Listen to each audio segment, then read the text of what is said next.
The massive screens in Earth's United Defense Command lit up with another transmission from the Galactic Council. Admiral Tom Baker stood with his hands clasped behind his back, watching as the tall, blue-skinned alien appeared on screen.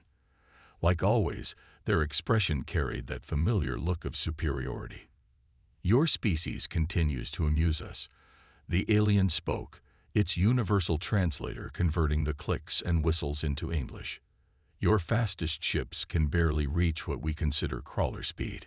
How do you expect to be taken seriously in galactic matters?" The other council members visible in the background chuckled, their various forms shaking with what humans had learned to recognize as alien laughter. This had become a monthly ritual. The council would contact Earth just to remind humans of their technological inferiority.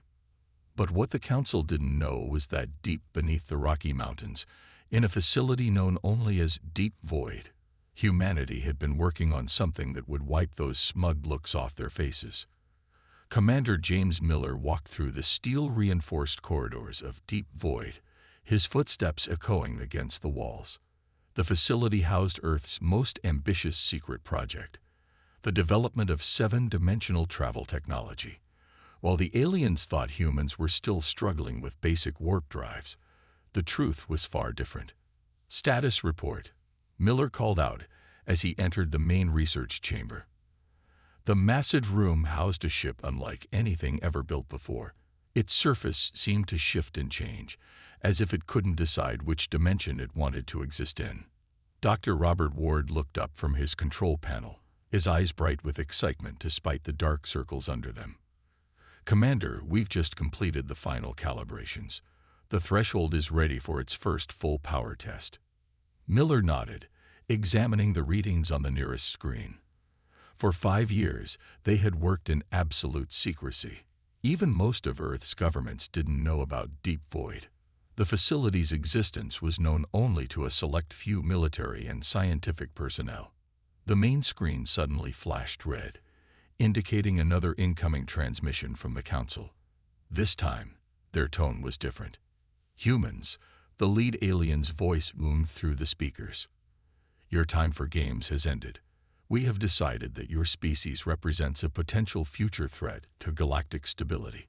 You have 2 Earth months to submit to Council authority and accept our direct governance. Failure to comply will result in your elimination." The transmission cut off, leaving the command center in silence. Miller turned to his team. "They're getting nervous. They must have detected something from our tests."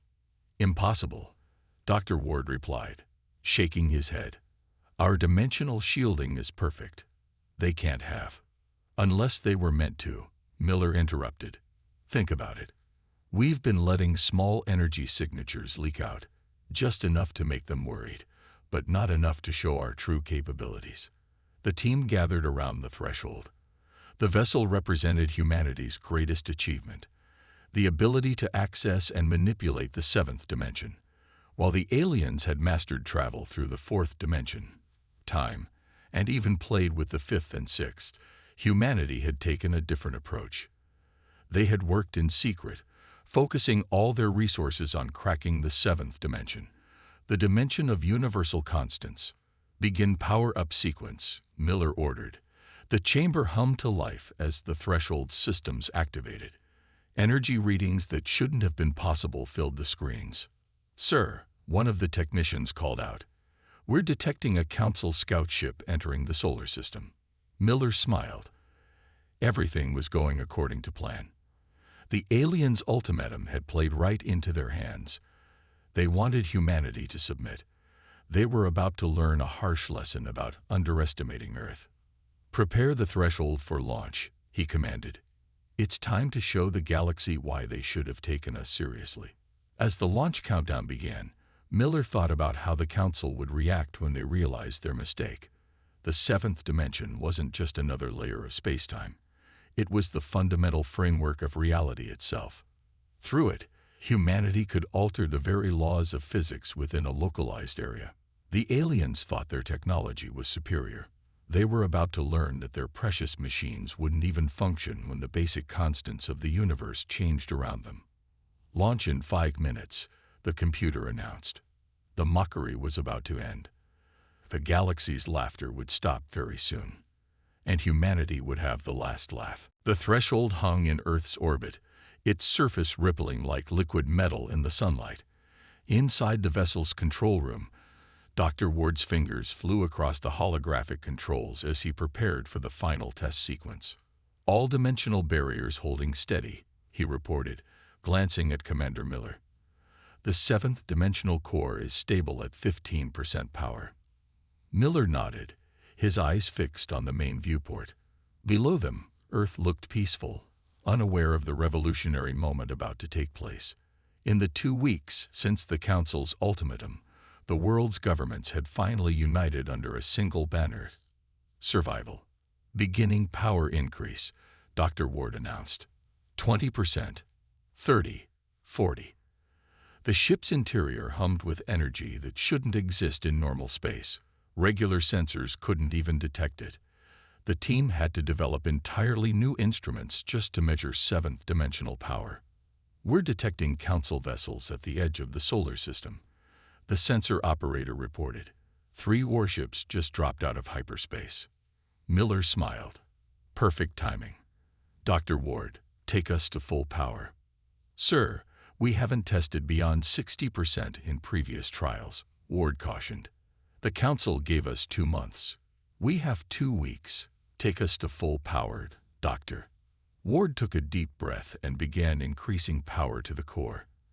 As the energy levels rose, space itself seemed to bend around the threshold. Stars visible through the viewport appeared to shift position, their light twisting in impossible ways. 70%, 80, 90. Warning alarms blared as reality buckled around them. The ship's crew gripped their stations as vibrations shook the vessel. 100% power, Ward shouted over the noise. Suddenly, everything went quiet. The vibrations stopped. Through the viewport, they could see a bubble of distorted space surrounding the threshold. "What just happened?" Miller asked. Ward checked his readings, his eyes widening. "Sir, we've created a stable seventh-dimensional field. We can now manipulate universal constants within this bubble." To demonstrate, Ward adjusted a control. Outside the ship, light began moving at half its normal speed, creating a strange visual effect as stars dimmed and brightened in waves. "My God," Miller whispered. "Can you affect other constants?" "All of them, sir. Gravity, electromagnetic force, strong nuclear force, weak nuclear force. We can adjust them all within our field." The sensor operator interrupted their moment of awe. "Sir, the Council ships are approaching. They're broadcasting a demand for our surrender." Miller straightened his uniform. "Send them our response. Show them what humanity can really do." Ward activated the field projectors. The bubble of altered space expanded outward, racing toward the approaching alien vessels at impossible speeds. The lead Council ship fired its main weapons, advanced energy beams that could slice through normal matter. But as the beams entered the threshold's field, they simply fizzled out. Ward had changed the electromagnetic constant in that region of space, making energy weapons useless. "Their ships are stopping," the sensor operator reported. They're losing power." Ward nodded. "I increased the gravitational constant around them by a factor of 10. Their engines can't compensate." Through the viewport, they watched as the mighty Council warships drifted helplessly in space, caught in the threshold's field of altered physics. Their advanced technology, based on what they thought were unchangeable universal laws, had become useless. "Send the message," Miller ordered. The communication officer transmitted their prepared statement. "To the Galactic Council, you gave us 2 months to submit. We needed only 2 weeks to demonstrate why that was a mistake. This is but a fraction of humanity's true capability. We suggest you reconsider your ultimatum." The Council ships hung powerless in space for several more minutes before Ward restored normal physics in their vicinity. The moment he did, they fled at maximum speed, disappearing into hyperspace. "They'll be back," Miller said, "with more ships. Let them come." Ward replied, his hand steady on the controls. "We've barely begun to explore what the seventh dimension can do. Next time, we'll show them something really interesting." The threshold continued its orbit around Earth, its surface still rippling with impossible energies. In its wake, it left not just broken barriers of physics, but shattered assumptions about humanity's place in the galaxy.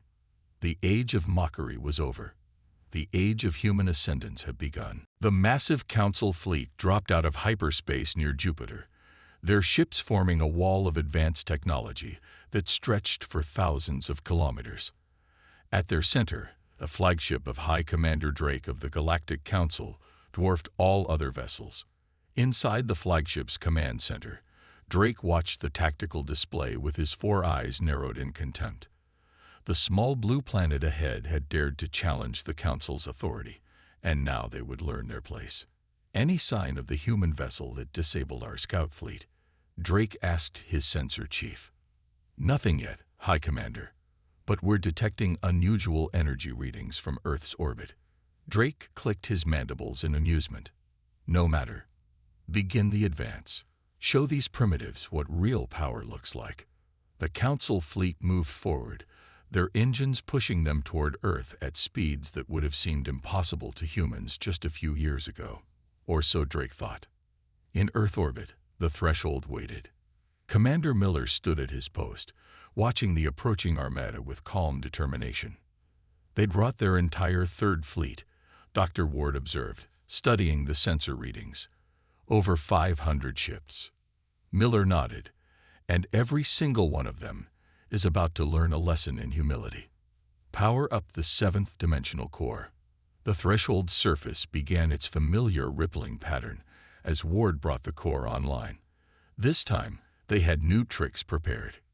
"Council flagship is broadcasting," the communications officer announced. Drake's image appeared on their main screen. "Humans, your pathetic display with our scout ships changes nothing. Surrender now, and we may allow some of your species to survive as servants." Miller stepped forward. "High Commander Drake, we were hoping you'd bring more ships. It saves us the trouble of having to demonstrate our power multiple times." Drake's alien features twisted in what humans had learned was an expression of rage. "You dare mock." "Engaging seventh dimensional field," Ward interrupted, his fingers dancing across the controls. The threshold shot forward, crossing the distance to the Council fleet in seconds, not through conventional movement, but by altering the very fabric of space between points. "Impossible," Drake shouted as the human vessel appeared in the middle of his fleet. All ships opened fire. Hundreds of energy weapons discharged at once, filling space with deadly beams of destructive force. But as they entered the threshold's field, something strange happened. The beams began to curve and twist, forming complex patterns in space before dissipating harmlessly. "An interesting thing about the seventh dimension," Miller said, still broadcasting to Drake. "It lets us treat your energy weapons like art materials. Would you like to see what else we can do?" Ward activated their primary weapon, not a conventional armament, but a field that extended their control over universal constants to a massive area. Around them, Council ships began to drift as their artificial gravity failed. Then their shields flickered and died as the electromagnetic forces they relied on changed. Finally, their mighty engines sputtered into silence as the laws of physics themselves refused to cooperate. "What sorcery is this?" Drake demanded, panic creeping into his voice as his flagship's systems shut down one by one. "Not sorcery. Science," Miller replied. "Science you were too busy mocking to notice we were developing. Dr. Ward, show them the ripple effect." Ward pressed a single control. A wave of distorted space expanded outward from the threshold, passing through the Council fleet. As it did, it momentarily changed the strength of the strong nuclear force holding their ship's atoms together. The result was spectacular. Entire sections of the Council vessels briefly became transparent as their atomic structures shifted, then reformed slightly differently. None of the ships were destroyed, but every single one was now marked with complex patterns etched into their hulls at the atomic level. We just rewrote the atomic structure of your fleet's outer hulls, Miller explained to the stunned Drake. The pattern we added spells out humanity was here in 7-dimensional script. It will never fade, and your scientists will never understand how we did it. Drake's command center was chaos now, with alarms blaring and crew members shouting in panic. This is your only warning, Miller continued. Return to Council space. Tell them what you witnessed here, and remind them that what you saw today was us being merciful. The threshold vanished, reappearing instantly in Earth orbit. Behind them, the Council fleet hung motionless in space, their mighty ships now bearing permanent marks of human superiority. First contact had gone wrong. For the Council. For humanity, it had gone exactly as planned. The news of the Council fleet's defeat spread across the galaxy at faster-than-light speeds. Inside the Threshold's command center, Commander Miller watched as alien transmissions poured in from every direction. They're calling it the Jupiter incident, the communications officer reported. Some species are already withdrawing from Council space. Dr. Ward hardly noticed the commotion. He sat at his station, staring at new readings from the 7th-dimensional core. His face had gone pale. "Commander," he called out, his voice shaking. "You need to see this." Miller walked over to Ward's station. On the screen, complex equations and energy patterns danced in impossible ways. "What am I looking at, Doctor?" During our encounter with the Council fleet, the core did something unexpected. It didn't just change local physics. It started learning from the changes. Miller frowned. Learning? How? Before Ward could answer, the sensor officer interrupted. "Sir, multiple ships entering the system. Different design from Council vessels. They're from the Spiral Arm Alliance." The Spiral Arm Alliance was a group of species that had long opposed Council rule. Their arrival could mean either help or more trouble. "They're powering weapons," the sensor officer reported. Miller straightened. "Not this again. Dr. Ward, show them what we showed the Council." "No need for that, sir," Ward replied, studying his readings. "I have something better in mind." He activated the core, but this time, he input a sequence of commands he'd just discovered. The space around the threshold began to fold in ways that hurt human eyes to watch. The Alliance ships fired their weapons, advanced graviton beams that could tear apart matter at the subatomic level. But as the beams approached the threshold, they stopped. Not just stopped, but reversed, forming a complex orbital pattern around the human vessel. "What did you do?" Miller asked in amazement. "I didn't stop their weapons," Ward explained. "I changed how cause and effect work in that region of space. Their weapons still fire, but the effect precedes the cause. The beams are caught in a causality loop." The Alliance ships tried to retreat, but found themselves unable to move. Ward had created a bubble of space where normal movement was impossible, not through force or fields, but by changing the very nature of motion itself. "Open a channel," Miller ordered. The Alliance commander appeared on screen, a being of crystalline structure that sparkled with internal light. "Your weapons are impressive," Miller said, "but we've moved beyond simple cause and effect. Would you like to see what else we can do with reality?" Ward adjusted his controls again. Around them, space itself began to fold. Stars seemed to move closer and further away simultaneously. Light bent in impossible curves, creating patterns that shouldn't exist in 3-dimensional space. The Alliance ships found themselves in a region where space had more than 3 dimensions, but not in any way their sensors could comprehend. Their crews watched in awe as their vessels existed in multiple places at once, each position equally real and impossible. "The 7th dimension doesn't just let us change physics," Ward explained to Miller as they watched the display. "It lets us rewrite the rules of reality itself. These ships now exist in a space where our laws of physics are merely suggestions." After a few moments of this display, Ward returned space to its normal configuration. The Alliance ships hung motionless, their crews likely trying to comprehend what they'd just experienced. The crystalline commander spoke again, their voice filled with what might have been fear or awe. "We came to test your power. We have seen enough. The Alliance extends its hand in friendship to humanity." Miller smiled. "We accept on one condition. Return to your people and spread the word. The age of forcing others to submit is over. Humanity stands ready to defend any species that seeks freedom from oppression." The Alliance ships departed quickly, leaving the threshold alone in space once more. "Dr. Ward," Miller said, turning to his chief scientist, "just how much more can the seventh dimension do?" Ward looked at his readings again. "Sir, I'm beginning to think we've only scratched the surface. The core is showing signs of capabilities we never imagined. Reality itself might be more flexible than we thought." The threshold continued its orbit around Earth, its surface rippling with powers that could bend reality itself. And in its core, new possibilities were just beginning to emerge. 3 days after the demonstration to the Alliance ships, the Council called an emergency session, not in their grand assembly halls, but through secure quantum channels. They feared gathering in one place after seeing what a single human ship could do. Commander Miller stood on the threshold's bridge, watching multiple holograms of various alien leaders flicker in the air around him.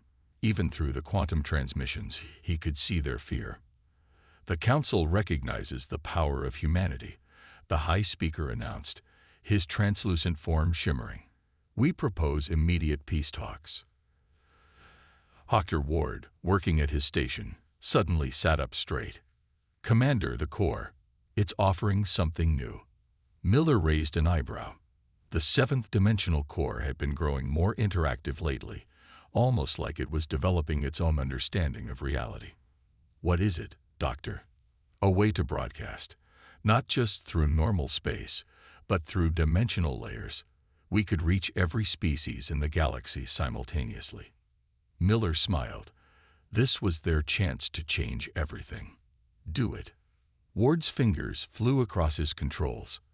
The core pulsed with new energy, and suddenly the bridge was filled with millions of holographic windows, views into every civilized world in the galaxy. In that moment, on countless planets, moons, and space stations, beings of all species stopped what they were doing. Their communications devices, viewing screens, and even some of their more advanced plants and crystals began displaying the image from the threshold's bridge. "People of the galaxy," Miller began, his words automatically translated into every known language. "Humanity has been called primitive. We've been mocked, threatened, and ordered to submit. Today, that changes." He nodded to Ward, who activated a carefully prepared demonstration. Around the threshold, space itself began to dance. Stars moved in impossible patterns, forming complex three-dimensional images visible to every watching being. "We've mastered the seventh dimension," Miller continued, "not through conquest or dominance, but through understanding. We don't seek to rule. We seek to explore and learn." Ward added new elements to the display. Watching species gasped as they saw their own worlds reflected in the star patterns, each one showing possible futures, peaceful futures, where their civilizations flourished. "The Council's time of forcing unity through fear is over," Miller declared. "Humanity offers a different path. We will share our knowledge with those who seek to learn. We will defend those who wish to be free. And we will help build a galaxy where advancement comes through cooperation, not submission." The Council members watched in silence as their authority crumbled in real time. Across the galaxy, ships of various species were already changing course, heading toward Earth. "Sir," Ward called out quietly, "the core is showing something else. Something bigger." On his screens, patterns emerged suggesting that the seventh dimension was more than just a way to manipulate reality. It was a gateway to understanding the universe itself. "Let them come," Miller replied to Ward, then addressed the galaxy again. "To those who mocked us, we forgive you. To those who threatened us, we offer peace. And to those who wish to learn, we welcome you." The Council's High Speaker spoke again, his voice much humbler now. "What are your terms?" No terms, Miller replied. No demands, only an invitation.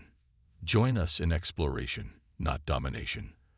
The universe is far stranger and more wonderful than any of us imagined.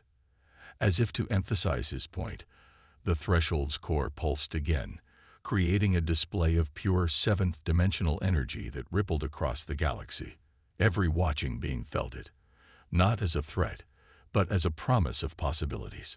The council session ended not with orders or threats, but with a quiet dissolution of power. Within hours, ships from 100 species were on their way to Earth, not to fight, but to learn. In the Threshold's bridge, Ward studied his readings with growing excitement. Commander, this is just the beginning. The core, it's showing me patterns I never imagined possible. We haven't just changed the balance of power. We've changed how the universe itself can be understood. Miller nodded, watching the streams of ships approaching Earth on his displays. The tables hadn't just turned, they'd been completely transformed, and humanity was now the teacher rather than the student. The galaxy would never be the same. And that was exactly the point. The massive lecture hall in the newly constructed Earth Space Academy was filled with beings from across the galaxy. Former Council scientists sat next to Alliance researchers, while independent explorers crowded the aisles. All eyes were fixed on Dr. Ward as he stood beside a holographic display of the seventh dimension.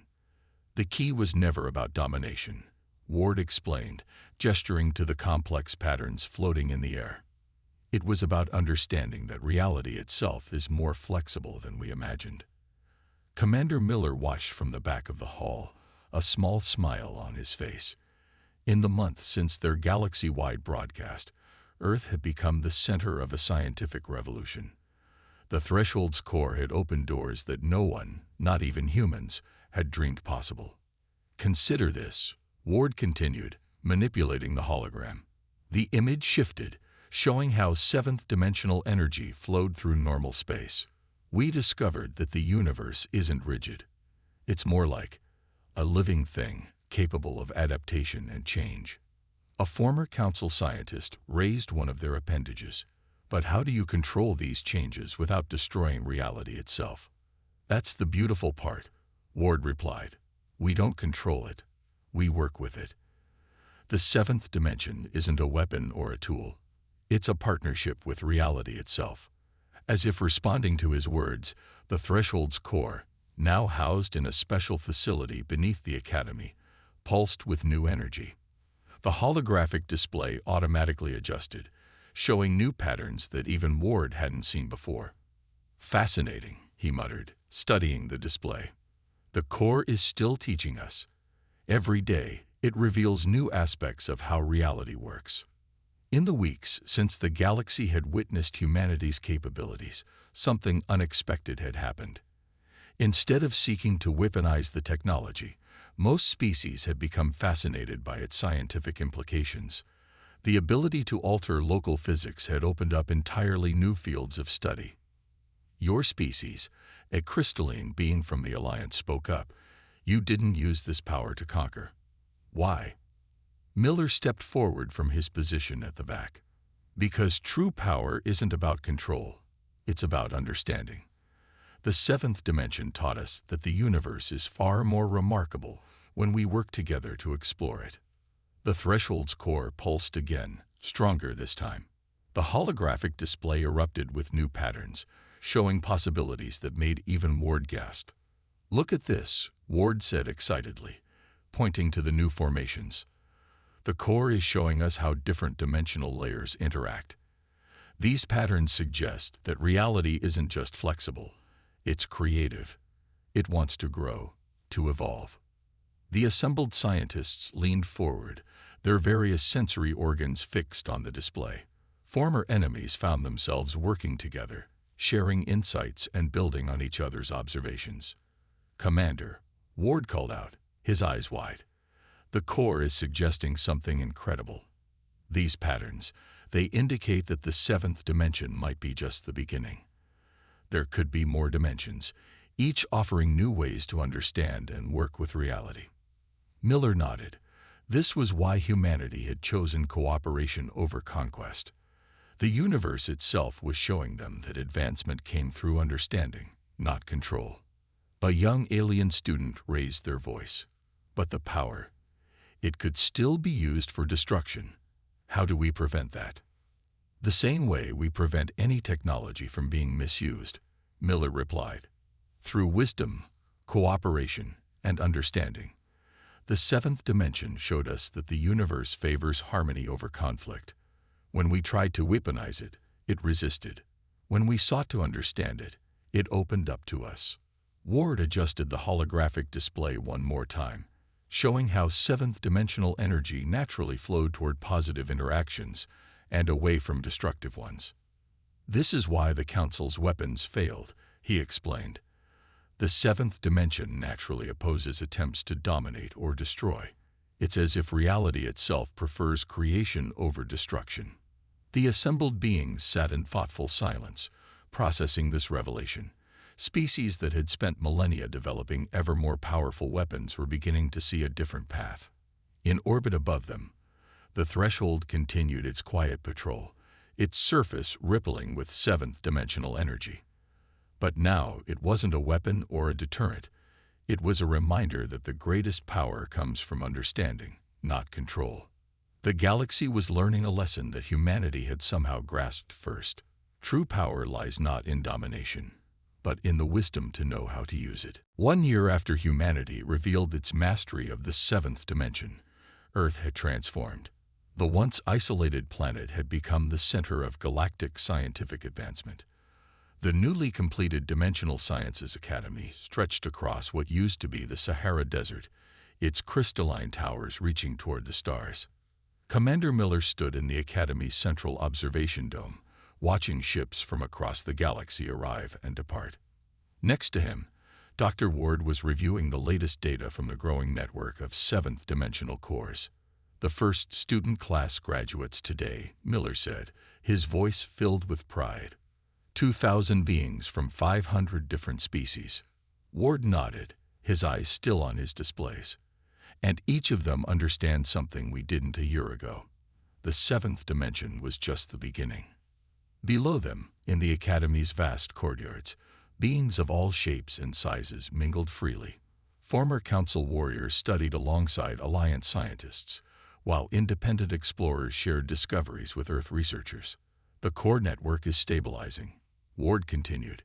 Each new core we activate strengthens the others. It's like they're forming their own dimension of knowledge. The network had been Ward's idea, connecting multiple seventh-dimensional cores across the galaxy to create a web of enhanced space.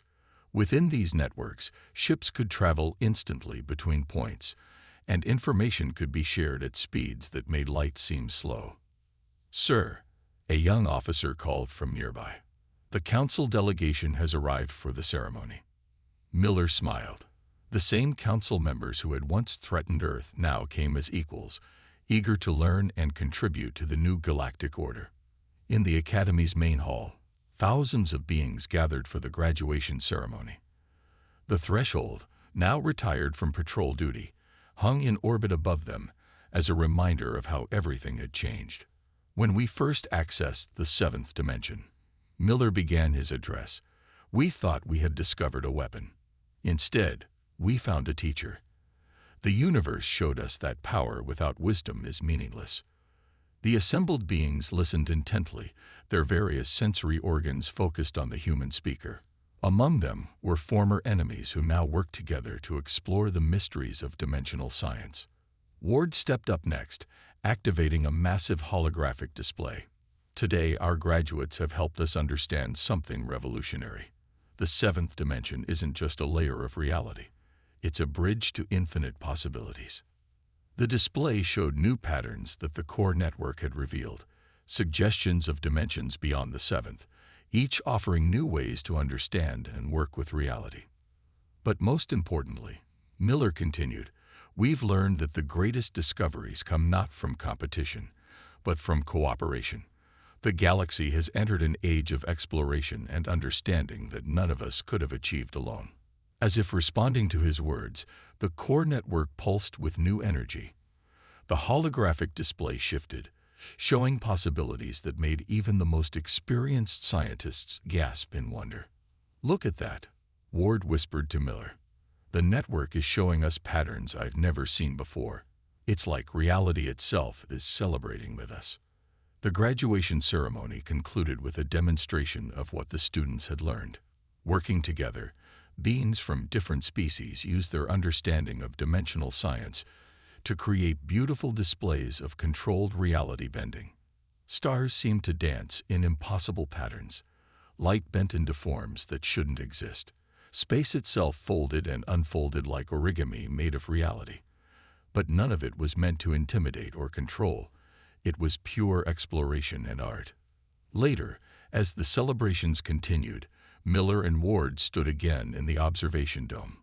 "Did you ever imagine this?" Miller asked. "When we first built the threshold." Ward shook his head. "We thought we were building a defense. Instead, we built a bridge, not just between dimensions, but between species." Below them, the academy hummed with activity as the next class of students prepared to begin their studies. The galaxy had changed forever, not through force or fear, but through understanding and cooperation. The seventh dimension had taught humanity its greatest lesson. True power lies not in the ability to change reality, but in the wisdom to know when and how to do so. And as the core network pulsed with new discoveries, the universe itself seemed to approve of this new dawn for all species. The age of conflict was over. The age of exploration had begun.